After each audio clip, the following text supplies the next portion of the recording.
વાલા ભક્તજનો, અમે અત્યારે વરતાલમાં છીએ. હરિકૃષ્ણ મહારાજ લક્ષ્મીનારાયણ દેવનું સાનિધ્ય છે. દ્વિશતાબ્દી મહોત્સવ ઉત્સવ દ્વય ચાલે છે, શિક્ષાપત્રી અને ગાદી સ્થાપના. એ વખતે પૂજનીય બ્રહ્મપ્રકાશ સ્વામી અમને મળ્યા.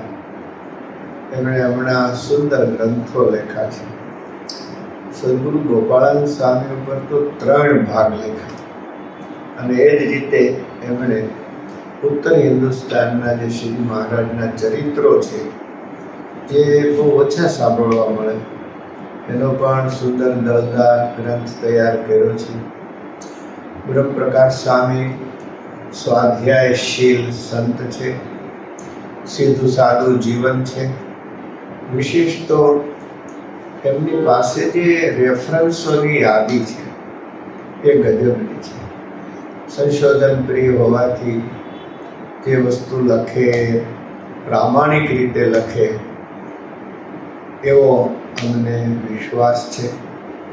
એમનું જીવન લેખનશીલ પણ છે. ભગવાને સુંદર કલમ આપી છે, લખવાની શક્તિ આપી છે. તો આવા સદગુરુ ગોપાળાનંદ સ્વામીનું જીવન, એવા આગળ પણ ઘણા બધા પરમહંસોના જીવન એમણે લખ્યા છે, જે સત્સંગનું પોષણ કરનારા છે. જોઈને બહુ રાજી થવાય છે. હજી એમના હાથે સારા ગ્રંથો લખાતા રહે, એમનું સ્વાસ્થ્ય સારું રહે, એવી અમે ભગવાન શ્રી હરિના ચરણમાં પ્રાર્થના કરીએ છીએ. અસ્તુ. ધન્યવાદ. જય સ્વામિનારાયણ.